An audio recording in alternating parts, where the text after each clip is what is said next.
What up? What up? This Mr. Lee, and you're now tapped into On the Track with Mr. Lee. Today, we're going to talk about a couple of topics, hot topics that happened yesterday. It was reported that Tory Lanez was stabbed 14 times. He was sentenced to prison for the shooting with Megan Stallion, and he had some complications yesterday, is what was reported. They are saying that there's a bunch of contradicting the reports about this situation with Tory Lanez. One is saying that he was stabbed by a Mexican gang. And then I heard another report where they said it was an individual that he had an issue with in prison that stabbed him.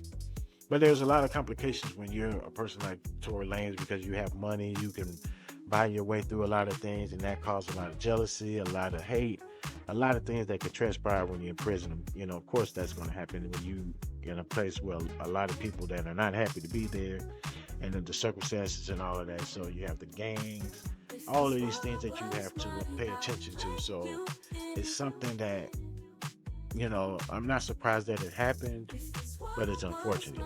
The reports have been say that he was stabbed 14 times and that he sustained two collapsed lungs and that he had to be put on breathing apparatus to help him breathe. But there are also some conflicting reports about that too, and that it kind of left me scratching my head because I know a lot of people that have been into accidents, shootings, and stabbings that had collapsed lungs, and it's very difficult to speak, let alone having two collapsed lungs. It's kind of a stretch to say that, oh, I'm good, he's breathing on his own, he's in good spirits, and now he's talking, but he's in pain. That's some excruciating pain to be in when you have a collapsed lung. So I don't know, man. It's a lot of conflicting things that go on the internet, and it's almost hard to figure out what's credible and what's not. So I'm gonna keep you guys updated on it as I hear different things that come across my desk, and I can differentiate what the facts are and what they're not. So in other news, Brother Love, aka Sean Puffy Combs, trial started yesterday, and it was interesting to say the least. Cassie kicked off the whole thing with her testimony, or whatever you want to call it. She got on the stand, testified about the events that happened and transpired with her. It was reported that Puffy hired an escort to urinate on her while he was pleasing himself in the corner. Then it was also reported that the escort came back and said that he was asked by Cassie to urinate on her. And it was also reported that he was supposed to sprinkle her instead of urinate on her, and he urinated on her so vigorously that she choked. All this graphic stuff is really crazy to me, man.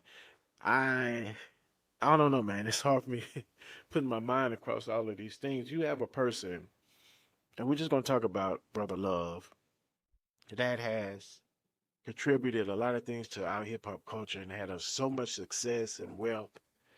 And you just never know what people are going through and the demons that they're fighting.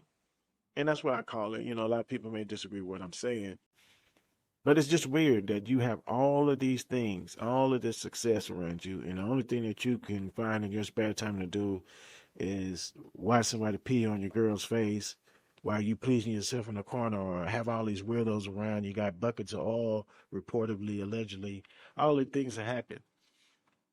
And you just put yourself in a position to be prosecuted in court and on the internet and everywhere else. And it's really a sad situation. It's a really uh, unnecessary situation in my point of view. Just for a man that's older than me, I'm in my 50s, and he's a little older than me, and have to fight for your freedom in court over erroneous claims that you've done this and you've done that. All of these despicable things that they're saying that transpired at this man's house and his person is incredible. And a person shouldn't be spending the latter years of their life fighting cases over things that you could have avoided, in other words. And it's just crazy. I'm really interested to see how this trial plays out and look at the evidence and the testimony of all the other witnesses, to see exactly what happened. You know, I wish the best for him. And if he's innocent, I hope that he's set free. If he's guilty, he need to go to prison. It's really that simple. You know, and it's sad because this put another black eye and another stigmatism on the music industry when it comes to hip hop, rap, whatever you want to call the genre. You know, we deal with a lot as it is, but we keep getting these spectacles that add so much more blemishes to our industry and the hard work that a lot of other people are doing. So you guys leave your comments below. Let me know what you think about these are the two topics that we discussed today. Let me know what you think about the brother love trial and what you think about Tory Lanez getting stabbed in prison. I'll let you guys later on today, man. All right, this is Mr. Lee signing off.